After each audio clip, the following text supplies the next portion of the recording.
लोकसेवक किरण पुरुषोत्तम चौधरी सह जिल्हा निबंधक तथा मुद्रांक जिल्हाधिकारी वर्ग 1 अकोला यांच्यावर दिनांक 26/6/2026 रोजी अकोला येथील सिटी कोतवाली येथे भ्रष्टाचार प्रतिबंधक अधिनियम अंतर्गत गुन्हा दाखल झाला होता.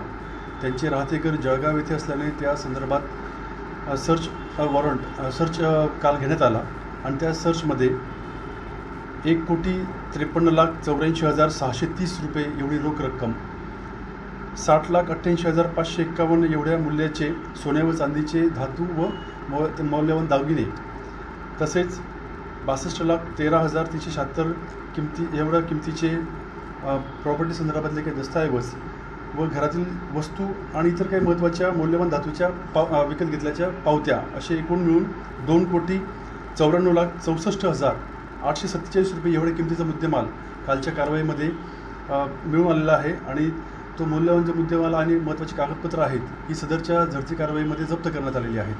सदरची कारवाई जी आहे ती नाशिक आणि जिल्हा युनिटचे अधिकारी व कर्मचारी यांनी संयुक्तपणे केलेली आहे आणि याचा पुढचा तपास हा अकोला लाचलुचपत प्रतिबंधक विभाग यांचे युनिट व तेथील अधिकारी करीत आहेत.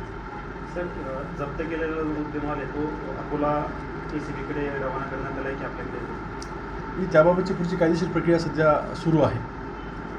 सर, आता ही जी रोकड आपल्याकडे मिळून आलेली आहे या संदर्भात वेगळा अपसंपत्तीचा काही गुन्हा वगैरे या प्रकरणात दाखल होईल? सध्या तरी त्याबाबत तपास जो आहे अकोला युनिटकडे सुरू असल्या कारणाने याबाबत तपासाची आवश्यक कायदेशीर कारवाई त्याप्रमाणे करण्यात येईल.